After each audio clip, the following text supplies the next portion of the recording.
تو کسی نے معصوم سے سوال کیا کہ مولا یہ ماجرا کیا ہے کہ موت سے بڑی کوئی حقیقت نہیں، ہر بندے کو یہ یقین کامل ہے کہ موت آنی ہی آنی ہے۔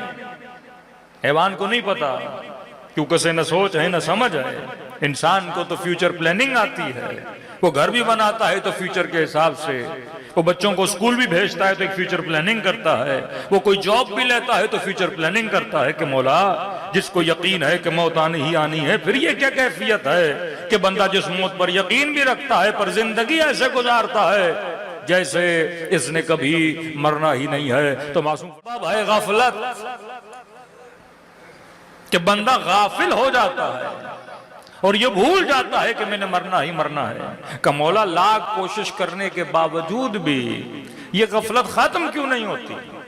ہم نماز پڑھیں غفلت ختم ہو جائے، مجلس امام حسین میں آئیں غفلت ختم ہو جائے۔ تو معصوم نے ایک اس غفلت کی تعریف بھی کی اور اس غفلت کی برائی بھی کی۔ معصوم نے فرمایا یہ غفلت نعمت بھی ہے، یہ غفلت عذاب بھی ہے۔ کہ مولا سمجھ نہیں آیا، تشریح کریے۔ فرمایا نعمت اس لیے ہے اللہ نے تجھے تیرے مرنے کی ڈیٹ نہیں بتائی، یہ نعمت ہے۔ اللہ نے کسی بندے کو نہیں بتایا کہ بھائی تو 60 سال میں مر جائے گا، تو 50 سال میں مر جائے گا، تو جوانی میں مر جائے گا، کسی کو نہیں پتا۔ اب وہ بندہ جو دکان میں کسی شوٹر کی گولی سے مر گیا، کسی ڈکیت کی گولی سے مر گیا، اگر اسے پتا ہوتا موت آنی ہے وہ کبھی شروع سے دکان کھولتا ہی نہیں۔ وہ کہتا پاگل ہوں کہ کورنگی میں جا کے دکان کھولوں اور بعد میں کوئی مجھے مارنے آئے اور وہیں مر جاؤں۔ پہلے کراچی میں جب زیادہ کلنگ ہوتی تھی کتنے لوگ یہاں سے ہجرت کر کے یورپ چلے گئے۔ ایک کو ہم جانتے تھے یہاں سے ہجرت کر کے مثلا کینیڈا چلے گئے اور وہاں جانے کے بعد وہاں کار ایکسیڈنٹ میں مر گئے۔ بندے کو پتا ہوتا موت جہاں لکھی ہوتی ہے بندہ وہیں پہ موت اسے اپنے گلے لگا لیتی ہے۔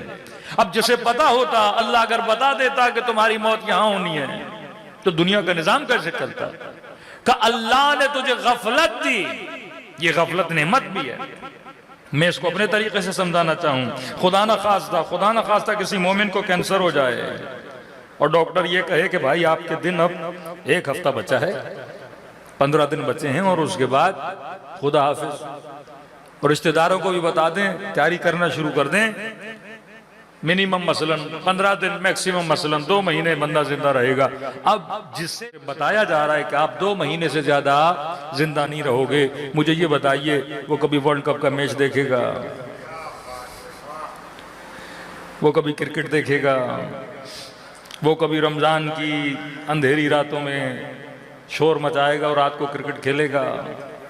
وہ کبھی دوستوں کے ساتھ سینما جائے گا؟ وہ کبھی یہ بولے گا کہ آج تو من ہے کہ کراچی کے کسی ہوٹل میں کھانا کھایا جائے؟ کبھی ایسا کرے گا؟ وہ فل ڈپریشن کا شکار ہوگا، شاید خود کو ایک کمرے میں بند کر لے۔ اب اسے کاروبار اچھا نہیں لگے گا، اب اسے گھومنا اچھا نہیں لگے گا، اب اسے کھانا پینا اچھا نہیں لگے گا۔ وہ 24 گھنٹہ اس انتظار میں ہوگا کہ ابھی ملک الموت دکھا، کل ملک الموت دکھا۔ وہ یا نمازیں پڑھے گا یا رشتہ داروں سے ملے گا یا قرضے معاف کروائے گا یا جن کے ساتھ بد اخلاقیاں کی ہیں انہیں کیا کرے گا؟ معافی کے پیچھے لگ جائے گا، کیونکہ اسے کیا ہو گیا؟ یقین ہو گیا کہ 15 دن میں نے رخصت ہونا ہے۔ تو گویا اس کی زندگی کا سارا سکون کیا ہو جائے گا؟ ختم ہو جائے گا، کیونکہ ایمانی کیفیت ہر بندے کی اتنی نہیں ہے کہ بندہ موت کا استقبال کرے۔ جیسے اسے یقین ہو گیا کہ 15 دن یا 20 دن میں مرنے والا ہوں، وہ کاروبار بھی نہیں کرے گا، وہ زندگی میں دلچسپی بھی نہیں لے گا، وہ بچوں میں دلچسپی نہیں لے گا، وہ گھومنے نہیں جائے گا۔